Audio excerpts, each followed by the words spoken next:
Olá, aqui é a Brenda Pereira, do Café Literário. Estamos com a narrativa do livro O Grito de Eva, A Violência Doméstica em Lares Cristãos, de Marília Camargo César. Esse é o áudio de número 3, capítulo 1. Regina, 45 anos, professora. É querer estar preso por vontade. É servir a quem vence, o vencedor. É ter com quem nos mata, lealdade. Luís Vaz de Camões. Foi tudo tão rápido. Eu não tinha nenhuma experiência. Minha mãe insistia. Namorou é para casar. Não quero ninguém namorando muito tempo nessa casa. Então, depois de 1 ano de conversa no sofá, um relacionamento vigiado, sem privacidade e sem nos conhecermos direito, nos casamos. Conheci o Cláudio na igreja. Eu tinha 16 anos, ele 25. Nunca havia namorado. Sempre fui tímida, fechada. Nos cultos também ensinavam que namoro não é para ser longo, que você só deve namorar se estiver pensando em se casar com aquela pessoa. E uma vez casados, casados para sempre. É isso. Tinha até um pastor que provava por A mais B que namoro não era bíblico. Na Bíblia, você não vê ninguém namorando, ele dizia, é só casamento. A gente cresce ouvindo essas coisas e assimila. Fui criada na igreja pentecostal, mas ele não era da igreja. Começou a frequentar já adulto e na sua família só ele ia. Antes de nos casarmos, Cláudio me tratava bem, levava presente, era gentil. Depois ele mudou.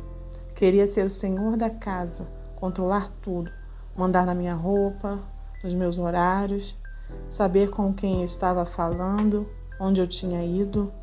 Uma vez chegou do trabalho e colocou a mão em cima da TV para ver se estava quente. Ficou na televisão o dia todo. Eu não acreditei. Nunca foi de gritar nem de agredir fisicamente. A violência era de outro tipo e com o tempo foi se tornando mais concreta. Chamava-me de burra, de idiota. Você está parecendo uma palhaça com essa roupa. Chamava-me de uma fria porque eu não reagia. Não gostava de brigar na frente do meu filho. Sabia bem o que era crescer numa casa onde os pais viviam brigando. Não queria isso para minha criança. Então, ficava quieta. Sempre fui assim, meio passiva. Já ele tinha prazer em me dizer não. Não, você não pode. Não, você não merece. Não, você não vai. Não, não faço vontade de grávida, só frescura. Então, me justifiquei. Mas eu só queria comer pêssego em calda. E ele falou grosseiramente. Ah, cala a boca, você não sabe de nada. Foram infinitos nãos. Violência verbal. Você se acostuma. Aquilo vai para o inconsciente, acho. Burra, feia, fria, uma palhaça. Violência na cama. Fica sem falar comigo o dia inteiro, mas à noite chega com aquela mão pesada e vai fazendo o que quer, como quer, sem carinho, sem abraço. E me invade rispidamente, dolorosamente. Você quer gritar, mas não grita. Quer bater, quer pedir ajuda, mas para quê? Você quer chutar, mas não tem força. Você quer matar. Minha mãe batia muito na gente. Sabe filho de escravo? Era uma mulher violenta. Ela, minhas tias, todas filhas de escravo, que apanharam no tronco. Quer dizer, seus antepassados, claro, e aprenderam a espancar. Imagina juntar esse tipo de violência com a radicalização de alguns discursos que você ouve nas igrejas, uma violência potencializando a outra. Eu me acostumei a não poder nada, a não ter direito a nada. Moramos em favela há muitos anos e minha mãe me proibia de sair. Ela controlava minhas amizades. No fundo, acho que era para me proteger. Vai que engravida. Ela batia muito em mim, em meus irmãos, e meu pai era uma grande ausência, pois trabalhava muito, mas sabia que ela era assim. Sou a mais velha de 6 filhos. Dureza, mas na época eu não tinha consciência. Tão nova. Desde cedo aprendi a lavar, cozinhar, arrumar. Tomava conta dos meus irmãos quando meus pais estavam fora. Aprendi a cozinhar aos 7 anos. quando ela voltou a trabalhar fora. Era empregada doméstica e eu fiquei responsável pela casa. Meu pai era operário, esforçado, virava turnos para poder sustentar a família. Ele era católico, mas quando adoeceu, já no finzinho, começou a ir naquela igreja de cura, o pastor de televisão.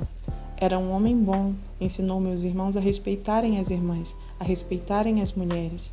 Se ele e minha mãe saíam para trabalhar no sábado, eu cuidava dos meus irmãos, dava banho, comida.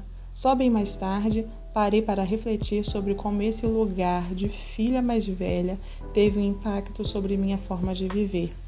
Em resumo, é assim: aprende-se muito cedo a resolver tudo sozinha. Você, Marília, me pergunta se minha infância foi roubada. Não sinto dessa forma. Apesar de tudo, minha casa vivia cheia de crianças. Meu pai, quando presente, era um homem divertido. Eu me dava muito bem com ele. Mas pensando bem, quem sabe se eu tivesse brincado mais. Talvez por isso eu goste tanto de parques de diversão. Imagina, a mulher tem 40 anos e adora parques de diversão. Parece meio absurdo, não? Graças a Deus, toda essa rigidez não afetou meus estudos. Sempre gostei de estudar. Meu pai me incentivava, tentava me ajudar como podia. Gostava de ler, mas fiz faculdade tarde. Letras e magistério. E Cláudio tinha ensino médio. Trabalhava numa indústria auxiliar de estoque.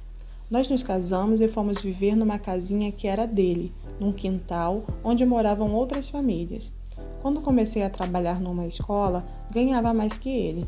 Dividíamos as despesas, mas eu sempre pagava a maior parte. Não sei bem se isso o incomodava, mas era como se reforçasse a necessidade dele se demonstrar com autoridade. Na maioria dos lares evangélicos que eu conheço, é essa a configuração. O marido manda. Na Bíblia, o contexto da época era esse, de sociedades patriarcais, e em muitas igrejas, como a que frequentávamos ainda, é assim. O homem é a cabeça. Um corpo sem cabeça é um corpo sem vida. Uma amiga brincava. O homem é a cabeça, a mulher o pescoço. E a gente ria muito. Ele exercia esse poder sendo rude, querendo tudo na hora, do jeito dele, tratando mal, humilhando. Mas o pior mesmo era a indiferença. Numa conversa, você argumenta, mas sua opinião não tem valor nenhum. Seu desejo não significa nada. A casa que construímos foi com meu dinheiro também, mas eu não pude escolher a cor das paredes. E as comparações? Ele me comparava à mulher do amigo dele. Ela era mais inteligente, mais educada. Quando fiquei sem trabalhar, depois de ter nosso filho, ele dizia: ela trabalha, sabe quanto ela ganha? E assim meu marido e eu fomos nos distanciando. Durante 30 anos eu aprendi isso. 30 anos. Está no livro de Efésios. Eles nunca ensinam o texto inteiro, só essa parte. Mulheres, sejam submissas a seus maridos. É a frase mais cruel da Bíblia. Eles ensinam de um jeito torto. Não levam em conta o contexto histórico, as tradições, a cultura. Nas sociedades patriarcais, isto é muito reforçado. Passei todos esses anos ouvindo que se você não for submissa, quem perde é você, porque a submissão é um jeito que Deus encontrou para proteger a mulher. Portanto, quem vai prestar contas a Deus é você, se não obedecer. Quem está pecando é você. A gente acaba se enquadrando. Ao mesmo tempo, você vai encolhendo. Engorda, fica feia, fica triste. Conheço um monte de mulheres assim, que foram se encurvando. Lembro-me do dia em que uma amiga chegou e me disse na cara: sabe o quê? Você é muito mal amada. Aquilo me cortou. Como uma revelação, descobri que os outros enxergavam a minha infelicidade e eu não tinha ideia de que dava para perceber. Pensava que eu disfarçava bem. Quando comentei com outra amiga dizendo que ia me separar, ela apenas disse: demorou. Numa de nossas discussões, peguei minhas coisas e saí de casa. Fui para a casa da minha mãe, levando meu filho comigo. Ela me disse: aqui não fica, não criei filha para sair de casa e não vou criar filho de ninguém. Ela ligou para o Cláudio, mandou que ele me buscasse. Quando me levou de volta para casa, meu marido se sentia ainda mais poderoso, validado por minha própria mãe. Fiquei várias semanas sem força para reagir, letárgica. Eu pedi a Deus que mudasse a situação, que fizesse o Cláudio mudar. O pastor ensinava que as esposas tinham que orar pelos maridos, para Deus converter o coração deles. Uma senhora foi se aconselhar com o pastor, contar para ele que o marido batia nela. Ela saiu da reunião chorando, porque ele tentou convencê-la de que o jeito dela afrontava o marido e ele se sentia diminuído. Por isso batia nela. Entendeu? Foi como dizer que a culpa era dela por apanhar. Eu tinha certeza de que se falasse para ele como era o nosso relacionamento, provavelmente a receita seria a mesma. Ore por ele, irmã, até Deus transformar o coração do seu marido. Ocupávamos cargos de liderança nas igrejas. Trabalhávamos muito ali, mas não havia diálogo entre nós. E ninguém percebia. Vivíamos uma farsa e ninguém notava. Como podiam ser tão cegos? Queria me separar, mas sabia que ninguém me daria apoio, nem na família, nem na igreja. Além disso, meu pai estava nas últimas. Foi um período bem difícil. Eu racionalizava, que me questionava sobre o que era realmente certo e errado. Será que eu estaria exagerando? Não seriam naturais as exigências dele? Coisa de marido ciumento? Ciúme não é sinal de amor? Mas sair com uma amiga para ir ao cinema num sábado era errado? Demorou até que eu encontrasse a energia necessária para procurar ajuda profissional, retomar minha vida e pensar um pouco em mim mesma. Eu já havia passado dos 40 anos quando comecei a ver uma psicóloga. Ao mesmo tempo, intensifiquei minhas leituras sobre divórcio e submissão feminina. Encontrei autores que apresentavam o texto bíblico de Efésios de um jeito bem diferente. Maridos, amem suas mulheres, como Cristo amou a igreja e a ela se entregou. Mulheres, sejam submissas a seus maridos. Filhos, honrem aos pais. Pais, não provoquem seus filhos. Cristãos, sujeitem-se uns aos outros.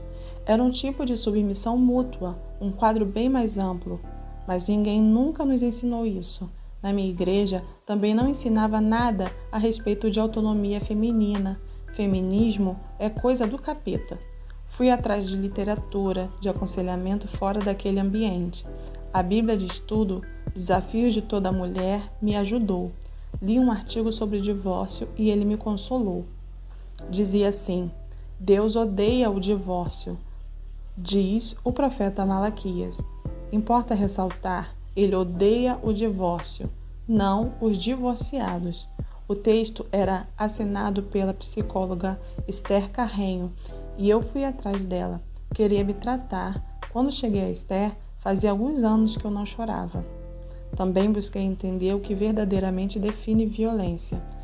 Na mesma Bíblia, li outro artigo que dizia assim: a violência doméstica é familiar contra a mulher pode se manifestar de diferentes maneiras, principalmente a física, que vai de ser trancafiada em casa a espancamentos.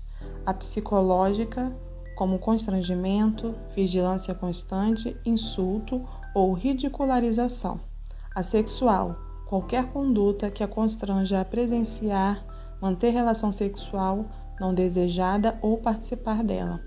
A patrimonial, como retenção, subtração ou destruição de seus bens, e a moral, qualquer conduta que configure calúnia, difamação e injúria.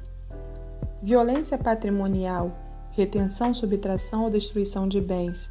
Lembrei-me das vezes em que Cláudio pisara, sem querer, em brinquedos do nosso filho, apenas para me agredir, de quando destruíra ou desmanchara os meus quebra-cabeças, que eu adorava montar, das vezes que quebrara enfeites que eu havia comprado para decorar a casa. Ele era perverso, e pessoas perversas muitas vezes são difíceis de desmascarar, porque são dissimuladas, escondem a raiva e dominam a arte da manipulação. Quando a situação se tornou insustentável, fomos comunicar ao pastor. Afinal, nós dois trabalhávamos na igreja. Era nosso dever falar com ele. A decisão já estava tomada, mas eu sabia que o pastor tentaria me fazer mudar de ideia.